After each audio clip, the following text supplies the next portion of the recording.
ಇವತ್ತು ನೋಡಿರೇನು, ಇನ್ಸ್ಟಾಗ್ರಾಮ್ ತೆಗೀರಿ, ವಾಟ್ಸ್ಯಾಪ್ ತೆಗೀರಿ, ಫೇಸ್ಬುಕ್ ತೆಗೀರಿ, ಏನೆಲ್ಲ ಈ ಮಾಧ್ಯಮಗ ಇದನ್ನು ತೆಗೀರಿ, ಅಲ್ಲಿ ಇರುವುದೇನಪ್ಪ ಅಂತಂದ್ರೆ ಜ್ಞಾನವನ್ನು ಕೊಡುವ ಅನೇಕ ಹಿತವಚನವನ್ನು ನೀಡುವತಕ್ಕಂಥ ಫೇಸ್ಬುಕ್ ವಾಟ್ಸ್ಯಾಪ್ನೊಳಗೆ ಕಣ್ಣಿಗೆ ರಾಚೋದು ಬರೀ ಸೆಕ್ಸ್ ಸೆಕ್ಸ್ ಸೆಕ್ಸ್.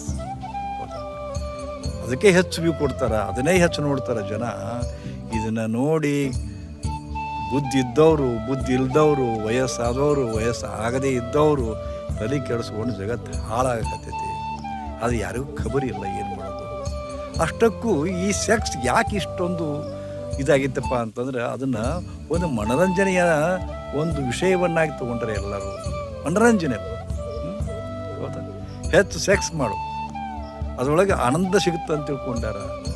ನಾ ಕೇಳ್ತೀನಿ, ಸೆಕ್ಸ್ನೊಳಗೆ ಸುಖ ಐತಿ ಅಂತ ನಿಮ್ಗೆ ಕಲ್ಪನಾ ಇದ್ರೆ, ಭ್ರಮ ಇದ್ರೆ ಒಂದು ಪ್ರಶ್ನೆಗೆ ಉತ್ತರ ಕೊಡ್ರಿ. ಈ ಸೆಕ್ಸ್ ಗರ್ಲ್ಸ್ ಅಂತಿರ್ತಾರಲ್ಲ, ಈ ಕಾಲ್ ಗರ್ಲ್ಸ್ ಅಂತಾರಲ್ಲ, ಈ ವೇಶ್ಯರು ಅಂತಾರಲ್ಲ, ಇವರು ಮತ್ತು ಎಷ್ಟು ಲೈಂಗಿಕ ಸುಖವನ್ನು ಅಂತಾರಲ್ಲ, ಮತ್ತು ಅವ್ರು ಸುಖದಿಂದ ಇರಬೇಕಾಗಿತ್ತಲ್ಲ. ಇದಕ್ಕೆ ಉತ್ತರ ನಿಮ್ಮದು, ಇದಕ್ಕೆ ಉತ್ತರ ಕೊಡ್ತೀರಿ. ಸೆಕ್ಸ್ನಲ್ಲಿ ಸುಖ ಇದ್ದರೆ ಅವರಷ್ಟು ಸುಖದಿಂದ ಇರೋರು ಜಗತ್ತಿನಲ್ಲಿ ಯಾರೂ ಇರಲಿಕ್ಕಿದ್ದಿಲ್ಲ. ಸೊ ಸೆಕ್ಸ್ನಲ್ಲಿ ಸುಖ ಅನ್ನೋದು ಭ್ರಮ ಭ್ರಮ ಭ್ರಮ.